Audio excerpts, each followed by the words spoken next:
Well, it's another company that is doing the inflow of crude from Niger into the Kaduna refinery. We need to have clarity if it's the NNPC that is doing this or if NNPC is in bed with this other organization of foreign firms that is drilling oil in Niger Republic. Or will Nigeria be buying this crude, or we're refining in Kaduna for another organization or for Niger Republic? What is the end product? Where is the end product going?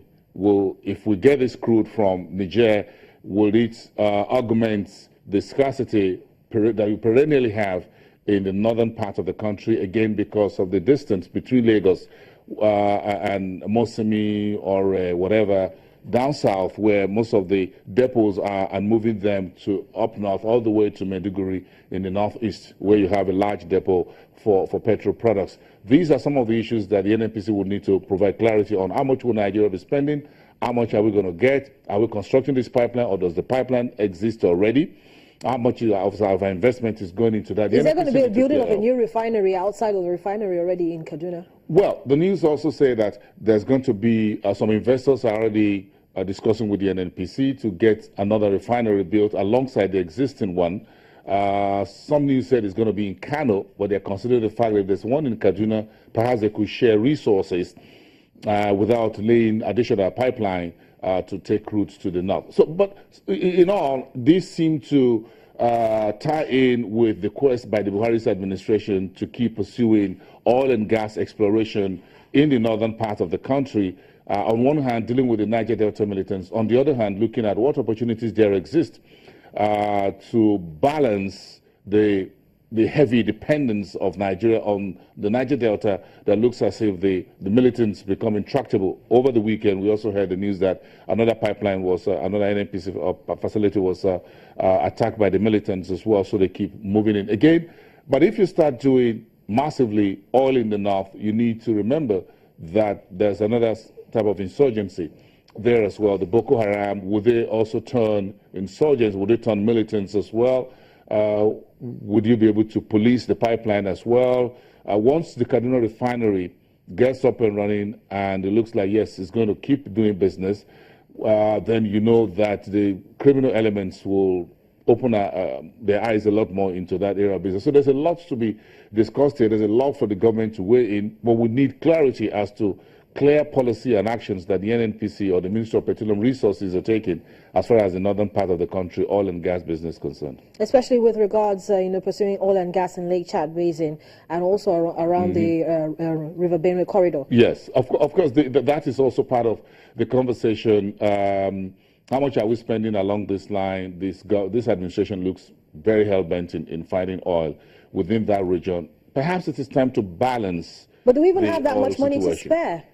Well, investors will bring in the money. Of course, Nigeria is reconsidering getting out of the joint venture or cash calls early in 2017. If that is okay, will this new oil exploration expedition exercise to the middle of the country and to the far north, far east to be more precise, would they be under the New Deal? These are still early days. The NNC will have to provide a bit of a holistic information about what they are doing, how much will it cost, how long will it be, what's the end game, how does it add up to the entire Nigeria's oil and gas business. Again, don't forget that the Vice President has said, and it's been said, Nigeria will need to diversify, but we need to diversify from oil using oil. That means that you can't blame the current administration, on the other hand, for pursuing oil at all costs from every angle it can get. Even at $40 a barrel, which looks like a worst-case scenario in some cases, $40 a barrel is still a lot of money if you produce 2 million barrels per day, 2.2 million, 3 million barrels per day, as Ibe Kachiku, the Deputy Oil Minister, have said, look, Nigeria has potential to do 3 million barrels per day. If you do 3 million barrels per day, even at $40 a barrel, that's still some money on the table. You can, if you steady, and you can stave off the militants' activities. You see, that today is, about in another 72 hours or thereabouts, OPEC will be holding its meeting in Austria, Vienna. And these are some of the issues that I know that Nigerian industry players will particularly have at the back of their mind. They're talking about the production cuts. Nigeria is looking at having, being exempted from those production cuts because of the challenges. Already exempted. Already exempted. But again, you have shut-ins. So, How does this all come together? What are your thoughts? What do you expect? The markets already are in a serious frenzy, and we're seeing, across, industry players, yes. analysts, and the rest of it, they're of the opinion that OPEC really doesn't have a chance, doesn't have an option. They really shouldn't do anything that will spook the market. Speaking to the Nigerian side of things, 2.2 million barrels per day, we're not optimizing 2.2 million barrels already. If this administration continue to look for oil in the north, that will be good, at least to make sure that you ramp up to your 2.2 million average. Don't forget, 2017 is around the corner, $42.50 as your benchmark estimate. You need to look at that figure and see how realistic that is. The Senate says that is unrealistic. You need to consider that. But again, you need volume on your side, because see, this exemption for Nigeria, Iran, I think Libya also, 3 countries, is not going to stay forever. At some point, OPEC will have to come back and tell Nigeria, look, you need to bring something to the table as well. We all can't have haircuts and you're the one getting all the air that you want. So you need to shave off something. So it's good for Nigeria to quickly ramp up to a certain level.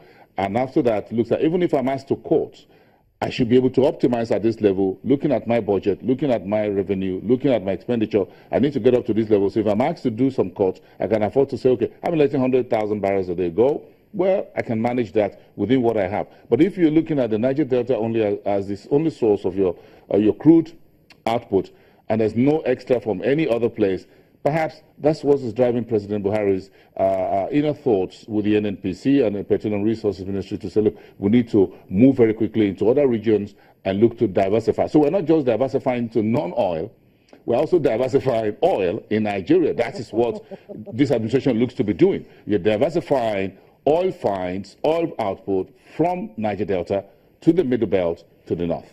So the conversation, I know, in the coming days would definitely be around this, and I know that we can continue this conversation online. Bosun isn't here with me for now, after now, but you know where to find him. He's on Twitter at @BBosun, to be precise. He'll be glad to talk to you. But Bosun, thank you so much for coming through this morning. We'll see you on the other side of the show. Our Business Morning continues after now. Stay with us.